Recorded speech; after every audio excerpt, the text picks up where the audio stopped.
सभी लोग हाथ जोड़ लीजिए। मंगलाचरण करेंगे।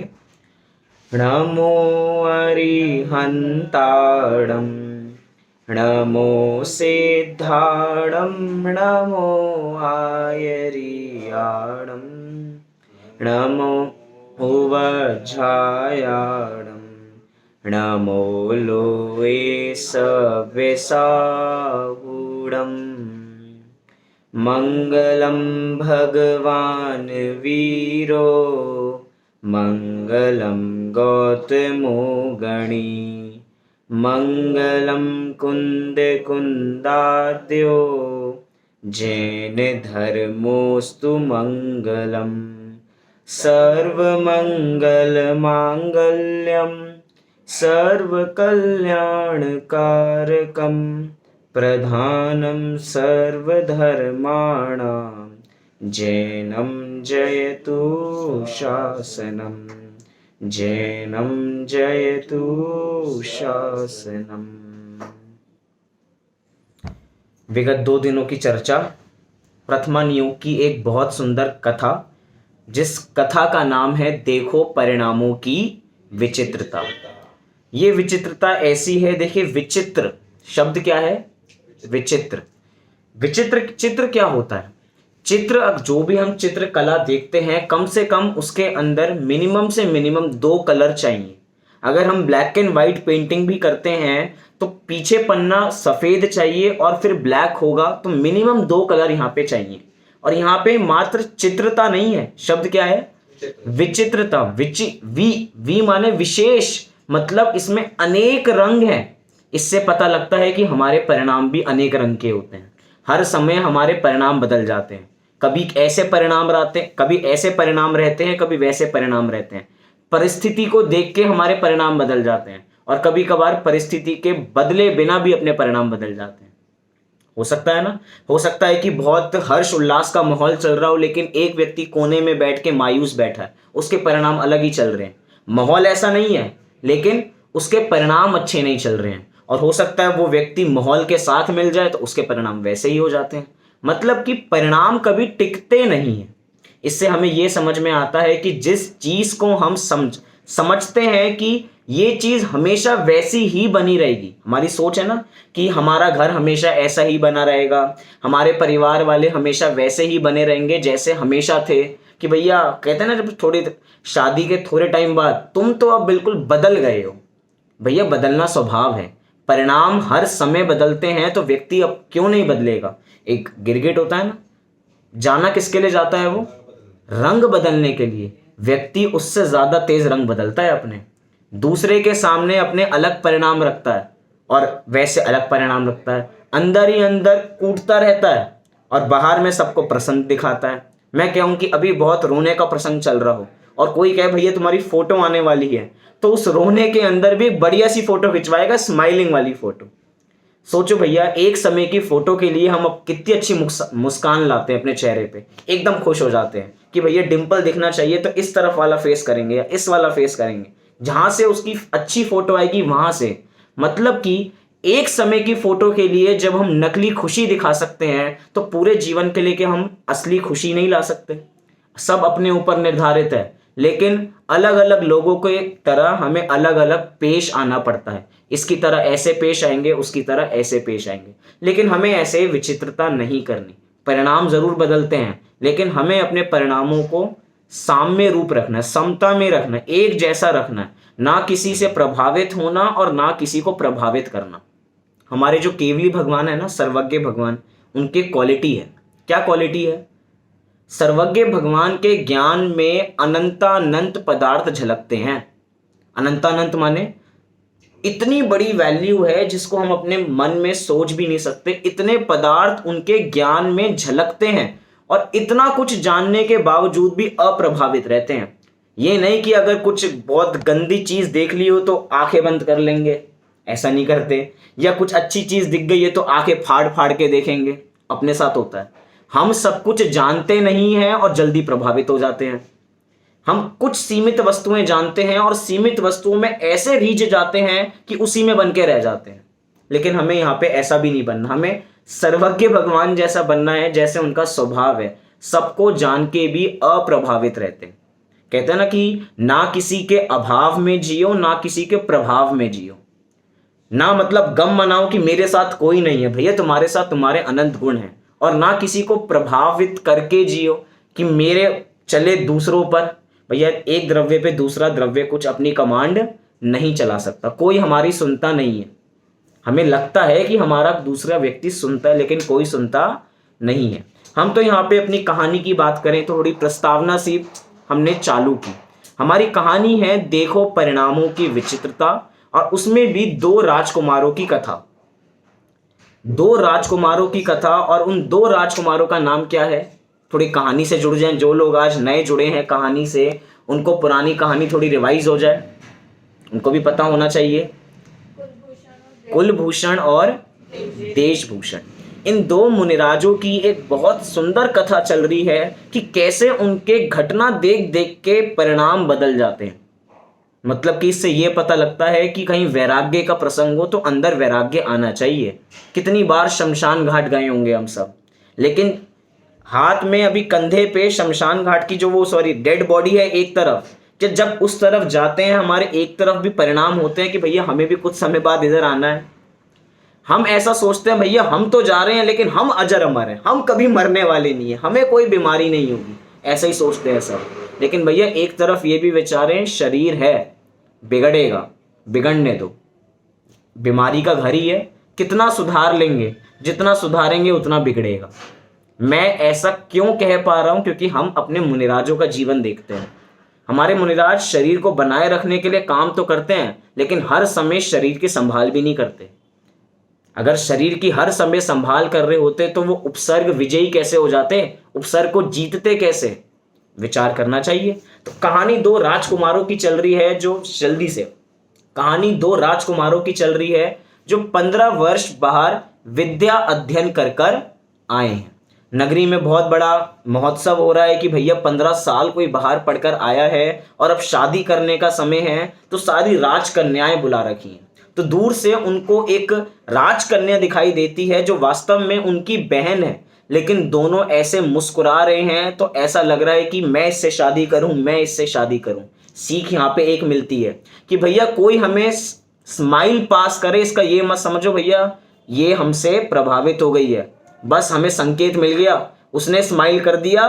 कई बार ऐसा होता है, किसी ने स्माइल कर दिया, आज तो पूरे दिन उसी के ख्याल में खोए हुए हैं। मतलब उधर से संकेत मिल गया कि भैया वन साइडेड नहीं है, टू साइडेड है। खुलेआम पे बोल सकते हैं क्योंकि ये हमारी कथा भी ऐसी चल रही है, ऐसी घटित हुआ है। क्या मतलब जरूरी नहीं है जो आज के ज़माने में घटित होता हो पुराने में नहीं। दोनों ने यही समझा कि भैया ये देख के खुश हो रही है कि हम कितने सुंदर, ये देख के कि हम कितने सुंदर, दोनों लग रहे हैं, लेकिन दोनों की विचारधारा बिल्कुल अलग है। एक बात मतलब कि एक भाई के प्रेम की ओर से देख रही है और दो काम भोग की दृष्टि से देख रहे हैं। दोनों के भोगने, दोनों की दृष्टि में अंतर है, दृष्टि का फेर है। तो दो राजकुमार आते हैं और जब उनको राजमंत्री, जो मंत्री है, उसके माध्यम से पता लगता है कि भैया ये तो हमारी राज कन्या नहीं, ये तो हमारी सगी बहन है, तो अंदर ही अंदर गलानी का भाव होता है, अंदर अंदर पश्चाताप होता है और सब कुछ वो छोड़ के जिन दीक्षा की ओर आगे बढ़ जाते हैं। मतलब हमने इस कहानी को 3 रूपों में बांटा। एक 15 साल का विद्या अध्ययन, दूसरा उनका हृदय परिवर्तन कि वो जिन दीक्षा लेने जा रहे हैं, और अगला जो हम पढ़ने जा रहे हैं उसका नाम है मोक्ष मार्गी राजकुमार और उनका कुटुंब। देखिए प्रथमा नियोग की कहानियों का आपको संकेत दे रहा हूं। प्रथमा नियोग की कहानी कौन सी होती है? जहां पे अंत में वीतरागता बताई जाती हो। हमारी कहानियां बीच में खत्म नहीं होती हैं, चाहे हमारी कहानियां कहीं से भी चालू हो, चाहे किसी भी भव से चालू हो, चाहे कुत्ते से चालू हो, चाहे बिल्ली से चालू हो, चाहे शेर से चालू हो, खत्म कहां पे होगी? वीतरागता पर। हमारी ऐसी कहानी नहीं होती एक था राजा एक थी रानी, दोनों मर गए, खत्म कहानी। इसके अंदर कुछ हमें मॉरल नहीं मिला। हमारे यहाँ वीतरागता ही हितकर बताई जाती है। तो जब तक दोनों मुनिराज मोक्ष नहीं चले जाते तब तक ये कथा खत्म होने वाली नहीं है। तो क्या दोनों मुनिराजों को मोक्ष हो गया अभी कहानी में? अभी तक नहीं, अभी तक तो उन्होंने अभी दीक्षा ली है। तो देखिए दीक्षा के बाद कैसी कैसी चीजें चलती, मतलब दीक्षा लेने के लिए तत्पर हो रहे हैं। प्रारंभ करते हैं इधर से। देशभूषण और कुलभूषण दोनों राजकुमार भाई जिस समय एकाएक संसार से विरक्त होकर मुनि दीक्षा लेने के लिए तैयार हुए, उसी समय पुत्र वियोग से व्याकुल माता ने पुत्रों को रोकने हेतु बहुत प्रयत्न किया। उनकी बहन ने भी मुनिपने में बहुत कष्ट बताते हुए कहा, हे बंधुओं, उस जंगल में वहां कोई माता पिता या परिवार नहीं है। कुटुंब के बिना वन में अकेले किस प्रकार रहोगे? मतलब कि घर परिवार वाले जंगल से भय दिखा रहे हैं। आप मुनि बन जाओगे तो आपको बहुत झेलना पड़ेगा, आपको बहुत दुख सहना पड़ेगा, घर वाले बता रहे हैं। मैं आपसे पूछना चाहता हूं कि दीक्षा लेना अच्छा है या घर में रहना अच्छा है? दीक्षा लेना अच्छा है या घर में रहना अच्छा है? दीक्षा लेना अच्छा है। ऐसा हम क्यों बोल रहे हैं? क्योंकि हम इधर बैठे हैं, हम अभी धर्म की चर्चा कर रहे हैं। इसी को मैं कहता हूं डबल फेस। हो गए ना हम डबल फेस। हम कह रहे थे ना कि परिणामों की विचित्रता, हम कहीं और होते हैं, सबके मन का यही है। सभी मिथ्या दृष्टि जीव डबल फेस्ड होते हैं। धर्म की चर्चा में ऐसे बन जाएंगे कि हम ही सबसे बड़े धर्मात्मा हैं, और बाहर में बड़े से बड़े पाप कर लेते हैं, और ये पता नहीं लगता कि हम पाप कर रहे हैं। सबको दीक्षा लेनी अच्छी है, लेकिन देखिए यहां पे पॉइंट क्या निकल रहा है कि दीक्षा लेनी अच्छी है लेकिन परिवार वाले ही साथ नहीं देंगे। मतलब कि इससे हमें ये मॉरल मिला कि जब भी हम कोई बढ़िया काम करेंगे, हमारे सगे संबंधी ही हमारी टांग खींचेंगे।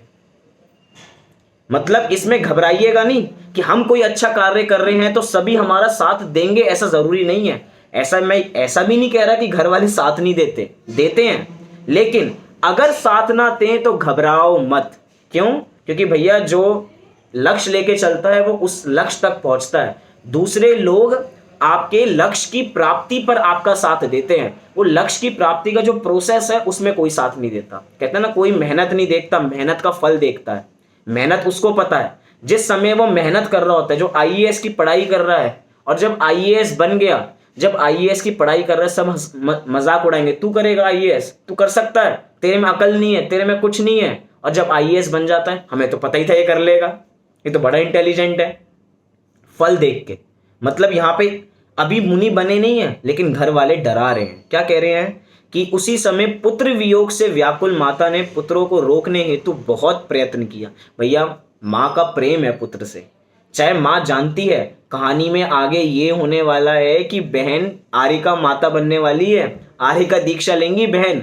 जो बहन अभी रोक रही है, डरा रही है, क्या डरा रही है कि वहां पे माता पिता नहीं होंगे, वहां पे कोई परिवार नहीं होगा, और वही बहन बाद में दीक्षा ले लेगी। बताओ, परिणाम बदल गए ना। देखो परिणामों की विचित्रता। जिस समय जो परिणाम है वो परिणाम हर समय रहे ऐसा नहीं है। इससे बड़ी एक और बात पता लगी, अगर जो व्यक्ति हर समय क्रोध करता है, इसका यह मतलब नहीं कि उसका क्रोध स्वभाव हो गया। किसी समय वो शांत भी रहता है।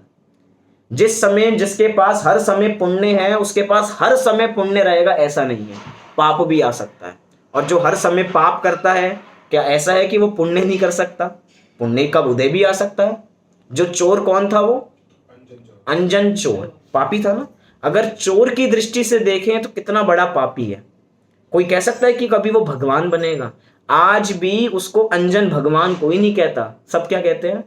अंजन चोर, अंजन चोर। क्योंकि दृष्टि किस पे है? हमारी दोषों पे है। आज तक हमारी दृष्टि गुण पे गई नहीं कि भैया वो भगवान है, तीन लोक के नाथ हैं। और आज भी हम, क्योंकि सोचा ही नहीं, विचारा ही नहीं, परिणाम बदल गए। तो हे बंधुओं, वहां कोई माता पिता या परिवार नहीं है। कुटुंब के बिना वन में अकेले किस प्रकार रहोगे? किस प्रकार रहोगे? तब वैरागी राजकुमारों ने कहा। अब उत्तर देखिए, वैरागी राजकुमार उनको क्या कह रहे हैं कि वैरागी राजकुमार कह रहे हैं कि हे माता, हे बहन, मुनियों के तो महा आनंद है, उनका महा चैतन्य परिवार उनके साथ ही है, वहां वे कोई अकेले नहीं है। Point to be noted, note कर लीजिए अपने दिमाग में। क्या कह रहे हैं? मुनियों के तो महा आनंद है। कैसा आनंद है? रिपीट करो सब, मुनियों के तो महा आनंद है। अपने आंख बंद करके मुनियों का स्वरूप एक बार विचार कीजिए, कीजिए विचार। जब जब मुनि के स्वरूप पे विचार करते हैं तो ऐसा लगता है कि कभी मुनि बनने का भाव आता है? सच में दिल पे हाथ रख के देखिए। हम मुनिराजों को नमस्कार करते हैं, हम मुनिराजों को पूछते हैं, हम नमोकार मंत्र में रोज नमो नमो लोए सव साहुडम रोज पूछते हैं, लेकिन कभी साधु बनने का भाव आता है, कभी मुनि बनने का भाव आता है? जब जब मुनि बनने का विकल्प आए तो डर लगता है, भय लगता है। क्या भय लगता है? केश लुंचन कैसे करेंगे, लगता है डर। एक बाल तोड़ हो जाता है ना, बाल तोड़, हल्का सा बाल जानबूझ के खिंच जाता है तो जान निकल जाती है। फिर डर लगता है, केश नोच कैसे करेंगे, जमीन पे कैसे सोएंगे। देखिए विचित्रता, देखिए अब दूसरी बात कर रहा हूं, पॉइंट बदल रहा हूं। क्या कि जब वैसे तो हमें मखमल के बिस्तर चाहिए, हमें बहुत सुकून चाहिए, लेकिन जब हमारा कहीं हित होता है, जब परिवार में कोई बड़ा फंक्शन होता है, तो उस समय घर के परिवार के जन कैसे भी सो जाते हैं और उसमें भी हित मानते हैं, उसमें आकुलता नहीं होती है। घर के लोग अपने बिस्तर छोड़ के कहीं ना कहीं सोएंगे, हो सकता है सोए भी ना रात भर को, उसमें भी आनंद मान रहे हैं, क्योंकि भैया हमारे घर में बहुत बड़ा फंक्शन है। ऐसे मुनिराज हैं, हर समय आनंद का एहसास करते हैं। सब संकेत समझ गए होंगे जो मैं देना चाह रहा हूं। हमारे मुनिराज, डर लगता है हमें, हम जमीन पे कैसे सोएंगे, हम एक दिन में एक बार खाएंगे कैसे, हम बिना नहाए रहेंगे कैसे, हम दांतों का मंजन नहीं करेंगे तो कितनी बदबू आएगी मुंह से, विचार डर लगता है हमें इस चीज से। लेकिन यहां दोनों वैरागी मुनिराज, शब्द देखिए, वैरागी मुनिराज क्या कह रहे हैं? हे माता, हे बहन, मुनिराजों के तो महा आनंद है। मतलब हम मुनिराजों को हमेशा बेचारा समझते हैं। ओहो बेचारे मुनिराज। जो दूसरे होते हैं ना, कभी कभार हम स्कूल बस से अपने आते थे तो 40 मिनट का सफर होता था आने का, कभी कभार 1 घंटा लग जाता था आने में।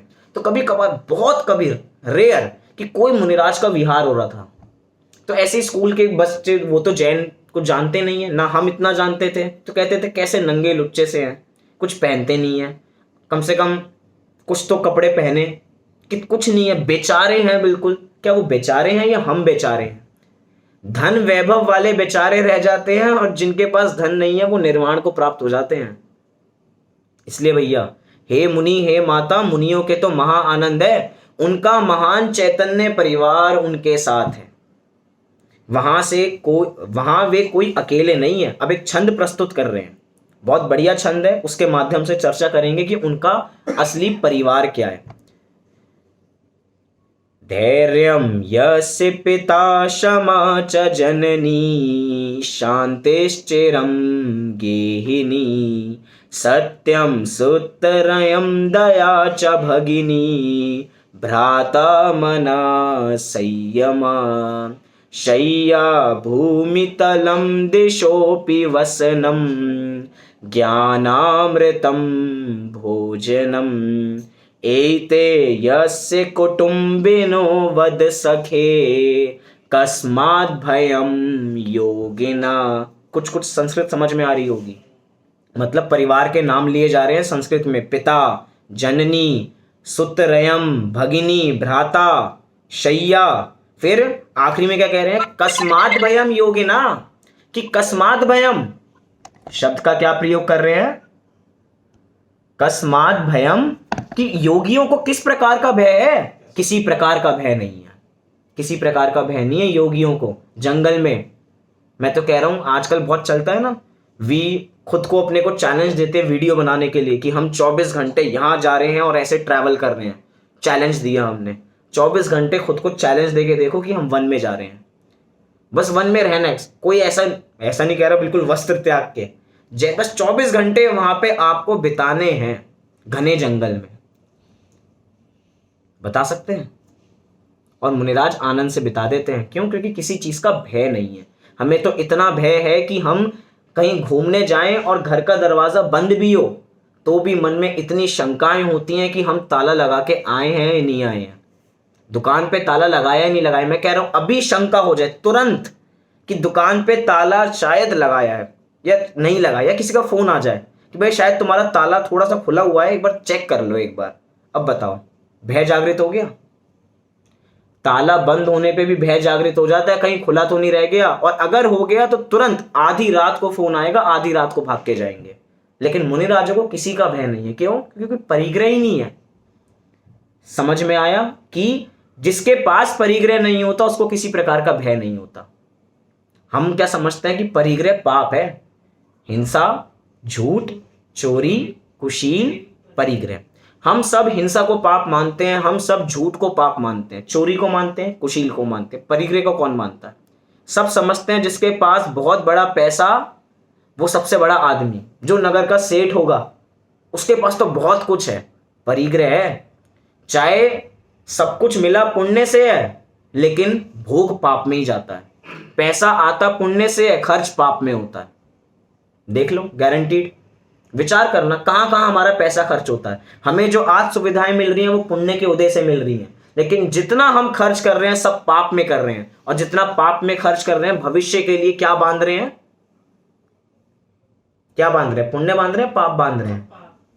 पाप बांध रहे हैं। और जब पाप का बंद होगा तो उदय किसका आएगा? पुण्य का आएगा उदय। पाप का बंद कर रहे हैं तो पाप का उदय आएगा। अब बताओ, संतति बैठ रही है। ये क्या है कि हम लोग मात्र इस भव का सोचते हैं।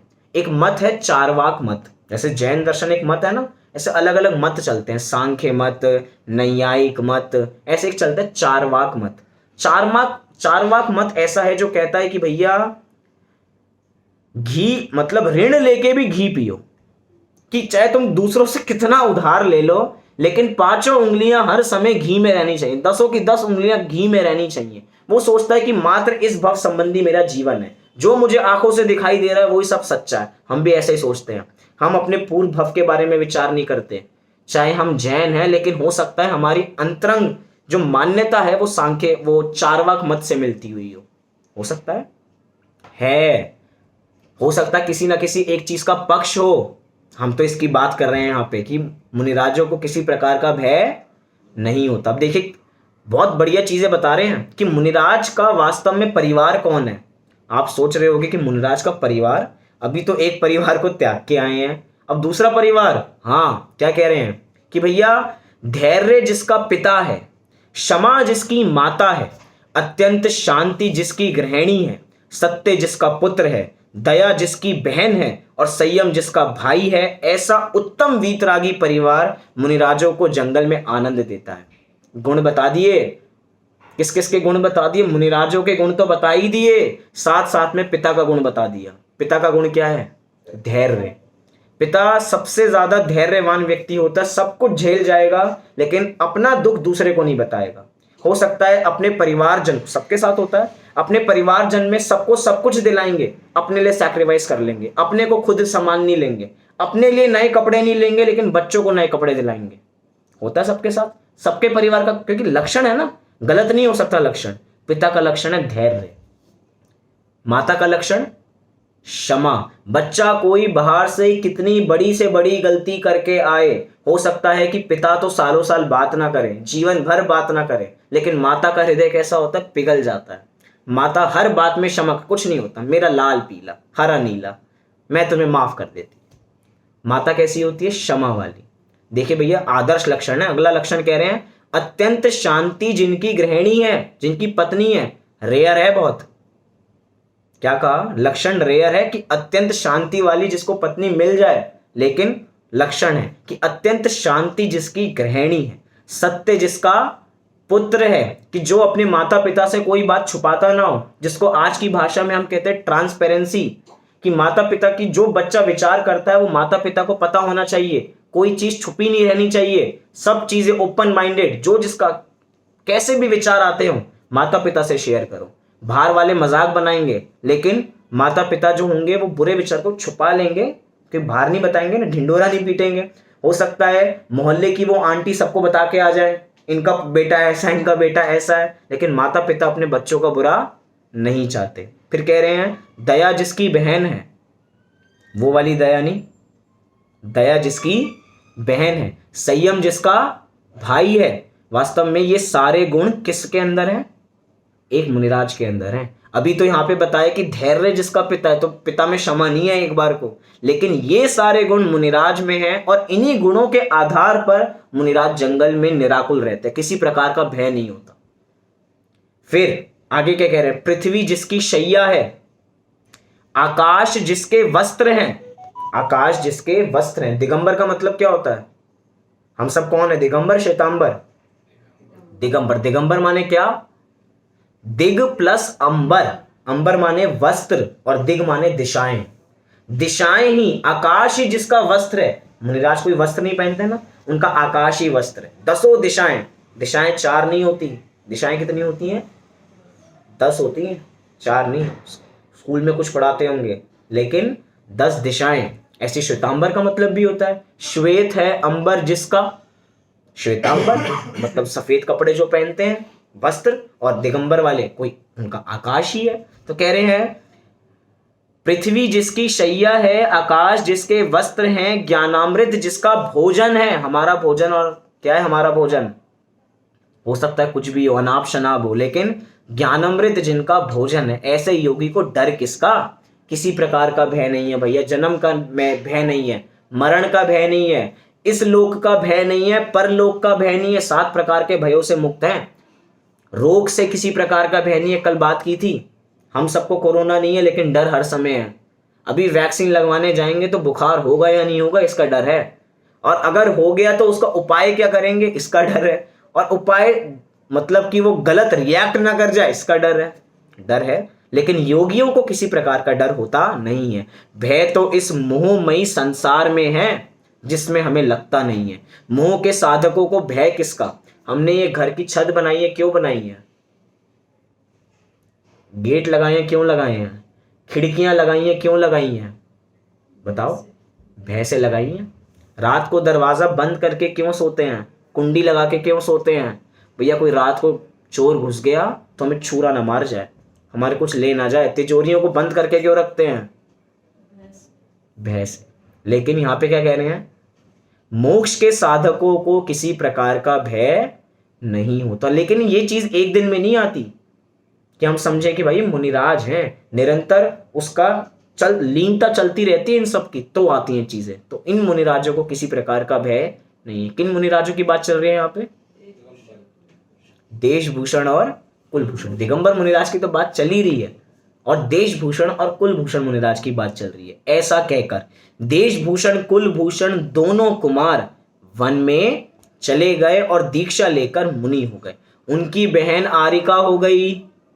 कोई लोग हो सकते हैं दुष्ट, सोच रहे होंगे कि भैया अभी महल में एक परिवार रहता था, भाई भाई और बहन, अब इन्होंने जंगल में जाके अपना एक परिवार बना लिया, क्योंकि सबने दीक्षा ले ली ना। लेकिन भैया परिवार नहीं रहा है। क्यों? क्योंकि अब भाई भाई का संबंध खत्म हो गया, अब भाई बहन का कोई संबंध नहीं है। अब तो साधर्मी जन है सब, अब साधर्मी है। अब किसी दुष्ट लोग तो कुछ भी सोच सकते हैं, भैया एक का परिवार छोड़ के दूसरा परिवार बसा लिया। लेकिन उनके परिणामों को देखो कि कैसे परिणाम है कि सबने दीक्षा ले ली। आदिनाथ भगवान है कौन से तीर्थंकर? पहले तीर्थंकर। उन्होंने दीक्षा ली थी तो साथ में कितने साधु ने दीक्षा ली पता है? कितने राजाओं ने साथ में दीक्षा ली? सोच के एकदम मन के अंदर विचार करोगे ना, संख्या बताऊंगा तो 1 नहीं, 2 नहीं, 3 नहीं, 1000 नहीं, 2000 नहीं, 4000 राजाओं ने साथ में दीक्षा ली। किसको देखकर? आदि कुमार को देखकर। ये यूं कहूं कि आदिनाथ भगवान जब दीक्षा ले रहे थे तो उनको देखकर 4000, मतलब कि अगर नगर में कोई एक अच्छा कार्य होता है तो दूसरों को प्रेरणा मिलती है। इससे समझ में आता है हमें अच्छे कार्य कराते रहने चाहिए, हमारी परिणति भी अच्छी बनी रहेगी। साथ में जो, क्योंकि हम सामाजिक हैं, तो हमारी जो कॉलोनी है, जो हमारा समाज है, उसके अंदर भी धार्मिक माहौल हर समय बना रहेगा। मैं खेल कूद के कार्यक्रम कराने को नहीं कह रहा हूं, खेल कूद के कार्यक्रम सब कराते हैं, दुनिया में पिक्चर दिखाने वाले बहुत हैं, लेकिन धर्म के कार्यक्रम कह रहा हूं मैं। कोई भी खाना पिला तो कोई भी करा देगा। मैं ये नहीं कह रहा कि कोई कार्यक्रम के बाद खाना पीना नहीं कराना। भैया साधर्मी की तरफ हमने विधान कुछ भी किया है तो बाद में चाहिए वो सब, लेकिन मुख्यता किसकी होनी चाहिए? कहते हैं कि आयोजन में प्रयोजन को नहीं भूलना चाहिए। क्या है आयोजन में? वाक्य तो बोलो एक बार, अच्छा नहीं लगा क्या वाक्य? नींद आ रही है? कई लोग होते हैं ना कि जो उनको नींद आती है वो बार बार जयकारा लगवाते हैं तो नींद खुल जाती है। लगवा लें एक बार जयकारा, बोलिए आदिनाथ भगवान की। सबके बस मुंह हिले, किसी का हाथ नहीं हिला, सबके हाथ ऐसे बंदे के बंदे रह गए, खुल नहीं रहे क्या हाथ? बोलिए आदिनाथ भगवान की। अभी भी आनंद नहीं आया। बोलिए महावीर भगवान की। चलिए आनंद तो आया। ऐसे उत्साह बने रहना चाहिए। ऐसा लगता है कि पता ही नहीं बस चल रहा है, जान पूछ के जबरदस्ती बस ऐसे बैठ गए। भैया देखो, जबरदस्ती बैठना पड़े तो बैठना। पिक्चर में बिना कहे 3 घंटे बैठ के आते हैं और उसके बाद भी पिक्चर खत्म हो जाए तब भी सोफा छोड़ने का मन नहीं करता, और यहाँ पे नींद आने लग जाती है। लेकिन नहीं, नहीं आनी चाहिए। क्या कह रहे हैं? ऐसा कहकर देशभूषण कुलभूषण दोनों कुमार वन में चले गए और दीक्षा लेकर मुनि हो गए। उनकी बहन आरिका हो गई। दोनों राजकुमार मुनि होकर चैतन्य के अनंत गुणों से भरे पूरे परिवार के साथ अत्यंत आनंद के साथ क्रीड़ा करने लगे, खेलने लगे। किसके साथ? अनंत गुणों के साथ। ऐसा नहीं भैया भाई बहन है तो चलो छुपन छुपाई चल रही है, आज हाइड एंड सीक चल रहा है, आज आइस पाइस खेल रहे हैं हम, आज बैठ के चलो जंगल में तो कोई देख नहीं रहा, लूडो खेल लेते हैं। 4 जने जहां मिलते हैं लूडो खेलना चालू हो जाता है। नगर के किसी भी कोने में चले जाओ, बहुत सारे पार्क हो तो ताश खेलना चालू हो जाता है। लेकिन यहाँ पे साधर्मी है तो धर्म की बात करेंगे, किसी अन्य बात नहीं करेंगे। शुद्धोपयोग के द्वारा निज गुण के स्व परिवार के साथ भाव विभोर होते हुए मोक्ष की साधना करने लग गए। अभी मोक्ष हुआ नहीं है, कहानी अभी बाकी है। मोक्ष की साधना करने लगे। फिर आगे क्या कह रहे हैं? यहां नहीं, ऊपर एक पैराग्राफ। अब थोड़ा विषय बदल रहा है। क्या कहा? थोड़ा विषय यहां पे बदल रहा है। एक बार जब दोनों मुनिराज, कौन से 2 मुनिराज?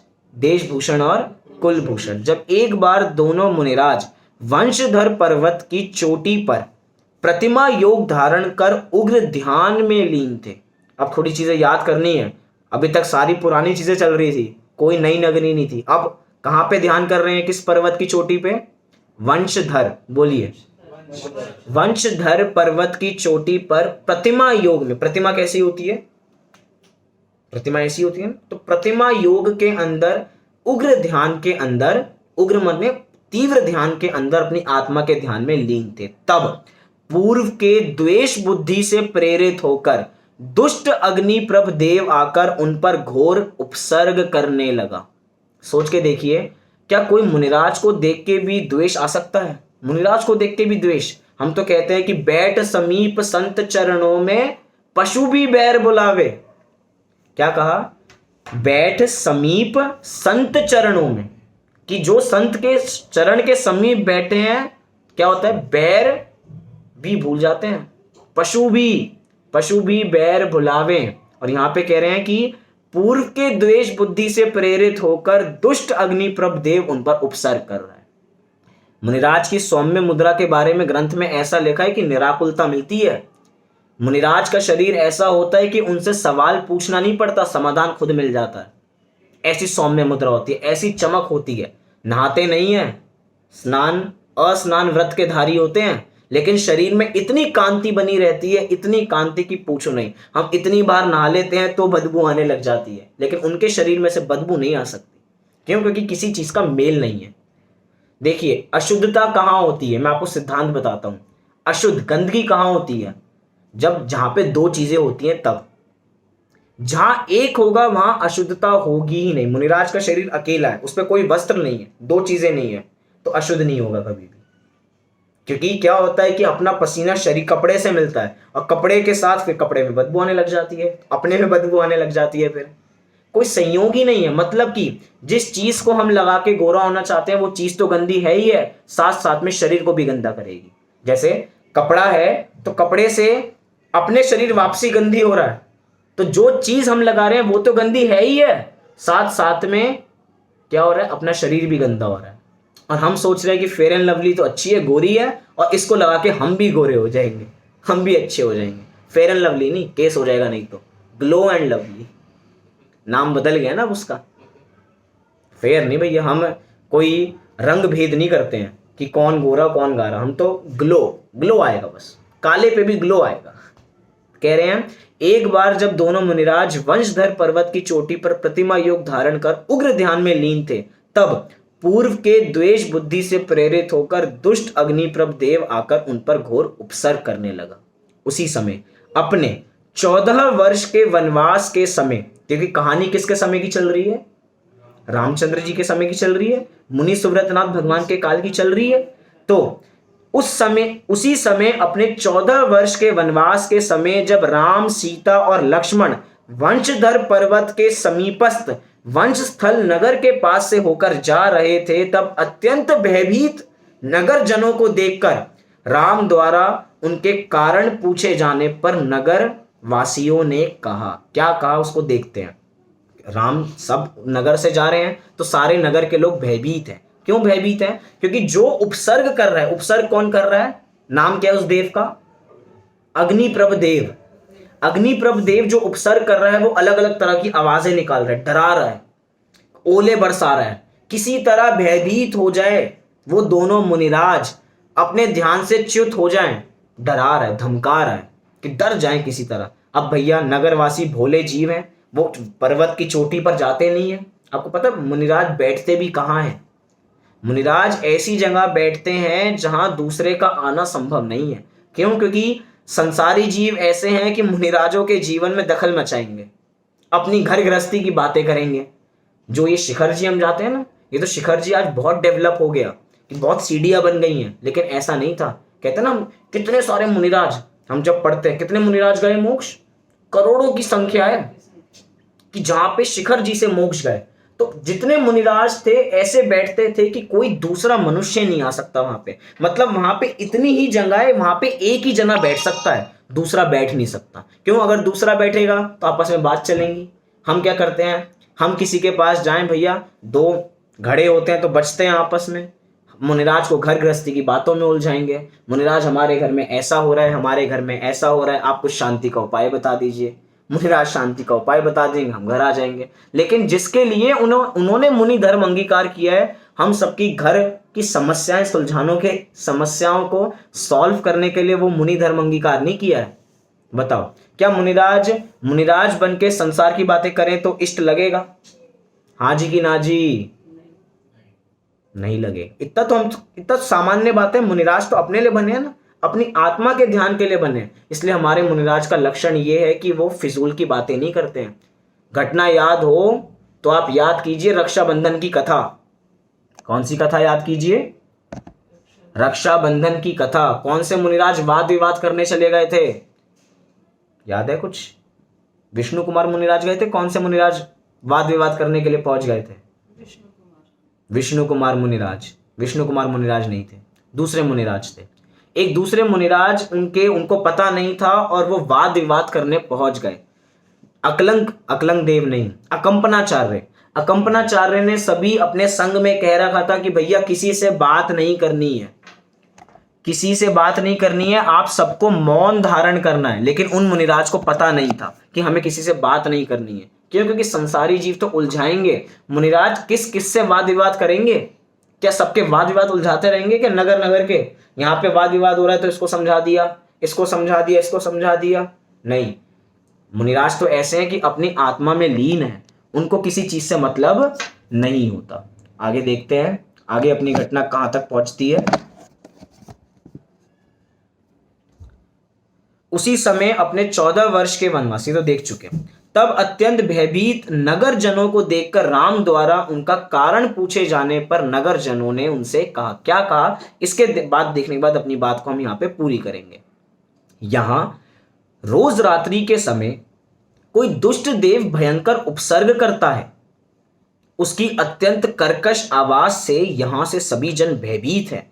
पता ही नहीं चलता कि पर्वत के ऊपर पिछले 3 दिन से रात्रि को क्या होता है, क्योंकि सभी नगरवासी सामान्य हैं। हम तो कह रहे हैं कि रसोई के अंदर रात को सो रहे हों और 4-5 बर्तन नीचे गिर जाएं तो ये डर लगने लग जाता है कोई चोर तो नहीं घुसाया।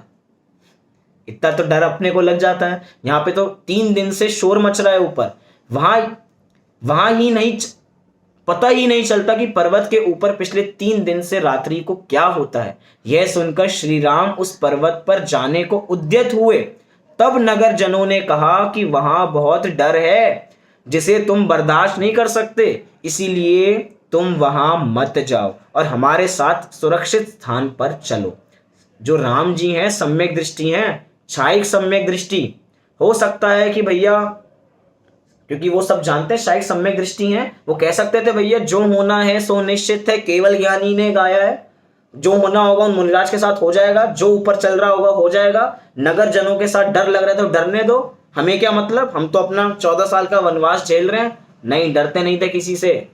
अगर डरते होते तो 14 साल के लिए वन में नहीं आते। सीता जी को वनवास मिला था क्या? सीता जी को वनवास नहीं मिला था, लेकिन सीता जी भी वन के लिए चल दी। क्यों चल दी? भैया हमारे पति देव जा रहे हैं, मतलब कि अभी आगे लक्षण आएगा कि पत्नी हर पति के सद्कार्य का साथ देती है। सद्कार्य स्पेशली बोल रहा हूं मैं, ये नहीं कि कोई बुरा कार्य कर रहा हो, कोई पति शराब पी रहा हो तो उसका भी साथ दे, कोई बुरे व्यसनों में लीन हो तो उसका भी साथ दे, अच्छे कार्यों की बात चल रही है। यह सुनकर श्री राम उस पर्वत पर जाने को उद्यत हुए। मतलब ज्ञानी जनों का वात्सल्य देखो कि अभी उनको पता नहीं कि ऊपर क्या चल रहा है, लेकिन कोई जीव भयभीत है तो उसके भय का निवारण हमें करना चाहिए, अगर हम उसमें सक्षम हैं तो। अगर हम दूसरे की सहायता करने में सक्षम है तो उसकी सहायता करनी चाहिए। लेकिन हमारा बैर भाव ऐसा होता है कि ऊपर वाले नीचे वालों से बात नहीं करते, नीचे वाले ऊपर वालों से बात नहीं करते। अरे हो जाने दो ना, बीमार है तो बीमार रहने तो, हमें क्या मतलब है। कई बार ऐसा होता है ना, रोड पे हम जा रहे होते हैं, किसी का एक्सीडेंट हो जाता है, बहुत फोटोज वायरल होती हैं, एक्सीडेंट हो गया तो सब लोग फोटो खिंचवाने के लिए। हमने आज एक ऐसी फोटो देखी जहां पे एक व्यक्ति गिर गया, कोई बचा नहीं रहा, सब आसपास खड़े हैं और कोई बचाने वाला नहीं है। भैया ऐसा वात्सल्य किस काम का? और फिर हम कहें हम बहुत बड़े धर्मात्मा हैं, हम बहुत बड़े धर्मात्मा हैं। नहीं, ऐसे धर्मात्मा किस काम के जिसके अंदर वात्सल्य ना हो। प्राणी मात्र के प्रति वात्सल्य का है। प्राणी मात्र का मतलब क्या होता है? हर एक व्यक्ति, प्रत्येक व्यक्ति, और मात्र संगी पंचेंद्रिय नहीं, हम तुम जैसे नहीं, कीड़े मकोड़े, प्रत्येक जीव, प्रत्येक जीव के अंदर सब आते हैं। वो आलू के जीव भी आते हैं, वो जो प्याज के अंदर जो जीव होते हैं ना वो भी आते हैं, लेकिन हम स्वाद के चक्कर में खा जाते हैं उन्हें। तो अब करुणा कहाँ है हमारी, वात्सल्य कहाँ है हमारा? अगर कोई हमें मारे तो कैसा लगेगा? अच्छा नहीं लगेगा ना। आज ही मैं अभी कौन सा पाठ पढ़ाया मैंने आज, श्रावक के अष्टमूल गुण, बहुत बढ़िया बात आई कि जैसे हम कभी कोई नॉनवेज की शॉप से बाहर निकलते हैं तो कैसे देखते हैं कि दो टंगड़ी ऊपर टंगी हुई हैं, ऐसे दो टांग से उल्टा लटका रखा है। देखने में कितना अच्छा लगता है ना, कितने बढ़िया बॉडी टंग रही है ऊपर, अच्छा लगता है। सोचो अपने साथ ऐसा हो कि हमें पंखे के बल दोनों पैर बांध के ऊपर टांग दिया जाए। सोचो, डर लग गया, थोड़ा तो लगा होगा। और साथ में मुंह पे पट्टी बांध दी जाए, तुम चिल्ला भी नहीं सकते, तुम्हारे हाथ भी बांध दिए जाएं, तुम्हारी आंखों पे पट्टी बांध दी जाए, तुम देख भी नहीं सकते, और अब कोई दे दम दे दम दे दम मारता जाए, कैसा लगेगा? दर्द इतना है कि बोल भी नहीं सकते क्योंकि मुंह पे पट्टी बंधी है। दर्द इतना है कि छूट नहीं सकते कि भैया पैरों पे पट्टी बंधी है, हाथों पे पट्टी बंधी है, लेकिन दर्द तो हो रहा है। बस प्राणी मात्र के प्रति ऐसे श्री राम जी के हृदय में वात्सल्य था, सम्यक दृष्टि है, वात्सल्य था। सम्यक दर्शन के 8 अंग में वात्सल्य होता है, तो वात्सल्य के प्रति उन्होंने बचाने की कोशिश की। ऐसा सुनकर सीता भी भयभीत होकर कहने लगी, भैया पत्नी धर्म है ना, अब पत्नी है तो पति धर्म को तो निभाना पड़ेगा। अब क्योंकि थोड़ी पति की रक्षा भी करनी है, तो सीता जी थोड़ा डर गई। सीता जी भयभीत होकर कहने लगी, हे देव आप वहां मत जाइए। भाषा देखिए, हे देव आप वहां मत जाइए। वो भी माता सीते शब्द सुने ना हमने, कभी वो देखी हो, हमने पद्म पुराण पढ़ा हो, तो माता सीते मतलब अपने साथ बोलचाल में भाषा इतनी अच्छी होनी चाहिए कि कोई बुरा काम भी हो लेकिन अच्छे से संबोधन से वो काम पूरा हो जाता है। मतलब मैं समझे हम जो बात कहना चाह रहा हूं मैं। हमारा क्या होता है कि हम दूसरे का दुर्व्यवहार करते हैं और गंदा काम कराना चाहते हैं। वो गंदा काम कैसे होगा भैया? तुम्हें अगर अपनी बात मनानी है, अगर अपनी बात बनवानी है दूसरे से, भैया उसे प्रेम से बोलना पड़ेगा, तो सुनेगा भी, नहीं तो भैया आज कौन किसकी सुनता है। तो कह रहे हैं, हे देव आप वहां मत जाइए, चलो हम भी इन लोगों के साथ निर्भय स्थान में जाकर ही रात्रि बिताते हैं। वास्तव में सीता जी डरती नहीं है। अगर सीता जी डरती होती तो 14 साल के लिए वनवास नहीं आती। उनको नहीं मिला था वनवास, लेकिन वो भी चल दी। लक्ष्मण जी को मिला था वनवास? लक्ष्मण जी को भी नहीं मिला था। उन्होंने कहा कि जब मेरे साथ 2 वीर योद्धा चल रहे हैं तो मुझे कुछ क्या हो सकता है, मुझे किसी बात का डर नहीं है, वो निर्भय है वो भी। तो ऐसा सुनकर सीता भी भयभीत होकर कहने लगी। फिर उस समय राम ने हंसकर कहा, हे जानकी, वाक्य देखिए, हे मैं ऐसा नहीं कह रहा आज से अपने घर में ये प्रयोग कर दें, अपनी अपनी पत्नियों, हे जानकी, हे पिता, हे माता, लेकिन अपने जो आज की भाषा में है उतना हमें सबको सभ्य, हम तो सब सभ्य हैं, सामान्य बात चल रही है। हे जानकी, तुम तो बहुत कमजोर हो, तुम तो बहुत कमजोर हो, तुम्हें लोगों के साथ जाना हो तो तुम जाओ, मैं तो रात को इसी पर्वत के ऊपर रहूंगा और यहां यह सब क्या हो रहा है उसे देखूंगा। मतलब कि आज के पतियों की तरह नहीं जो पत्नी के जोरू के गुलाम है। हो सकता था वो कहने लगे ठीक है मैं भी तुम्हारे साथ ही सुरक्षित स्थान पे चला जाता हूं। हो सकता था ऐसा कि जो पत्नी कह रही है उसके पीछे, कि वो होता है ना, कहते हैं कि जोक सुनते हैं, जो भी सुनते हैं अपन, कि भैया शादी के बाद तो माँ का बच्चा रहा ही नहीं, वो तो पत्नी का होके रह गया, क्योंकि वो तो उसकी ही सुनता है। राम जी ऐसे नहीं थे। क्यों? क्योंकि सम्यक दृष्टि है, ज्ञानी है, दूसरे के ऊपर संकट आया हुआ है तो भैया पहले उसका निवारण करेंगे। सम्यक दृष्टि है इसका मतलब ये नहीं दूसरों की सहायता नहीं करेंगे, अपने अपने में रहेंगे, सहायता तो करनी सबकी चाहिए। तो हे जानकी, तुम बहुत कमजोर हो, तुम्हें लोगों के साथ जाना हो तो तुम जाओ, मतलब तुम डर रही हो तो तुम चली जाओ, मैं तुम्हें कुछ नहीं कह रहा, मतलब जोर जबरदस्ती नहीं की। पहली बात, मैं तो रात को इसी पर्वत के ऊपर रहूंगा और यहां यह सब देखूंगा कि यहां पर क्या हो रहा है, मुझे कोई डर नहीं है। बस आखिरी पैराग्राफ, फिर अपनी बात पूरी। कि तब सीता ने कहा, हे नाथ, तुम हट दुर्निवार है, तुम्हारा हट दुर्निवार है, कि तुम तो भैया हटी हो, तुम अपनी बात के पक्के हो, तुम हटने वाले नहीं हो, तुम जाओगे तो मैं भी साथ ही आऊंगी। अब भैया तुम जहां जा रहे हो मैं तो तुम्हारा साथ वहां पे दूंगी ही दूंगी, अच्छा कार्य है इसीलिए। अंदर में भय सबको होता है, लेकिन क्या कह रहे हैं, तुम जाओगे तो मैं भी तुम्हारे साथ आऊंगी। जब आप और लक्ष्मण जैसे वीर मेरे साथ हैं तब मुझे किस बात का भय है, मुझे किसी बात का भय नहीं है। ऐसा कहकर वह भी राम लक्ष्मण के साथ ही वंशधर पर्वत की ओर चल पड़ी। लोगों ने उन्हें ना जाने के लिए बहुत समझाया, कि परंतु राम लक्ष्मण निर्भयता पूर्वक पर्वत के ऊपर चले गए। सीता भी उनके साथ थी। सीता भय से कहीं पर्वत के ऊपर से गिर ना जाए, ऐसा विचार कर राम आगे लक्ष्मण पीछे, बीच में सीता। इस प्रकार दोनों भाई बहुत सावधानी से सीता को पहाड़ के शिखर तक लेकर, मतलब कि भय लग रहा है तो भैया आगे पीछे सुरक्षा कवच लगा लिया उनने। ऐसे हमें अपना कवच लगाना है।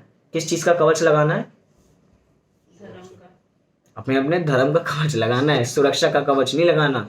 धर्म से हम इतने प्रबल हो जाएं कि हमें आगे से पीछे से कोई शत्रु मार ना पाए। शत्रु कौन है? कर्म रूपी शत्रु।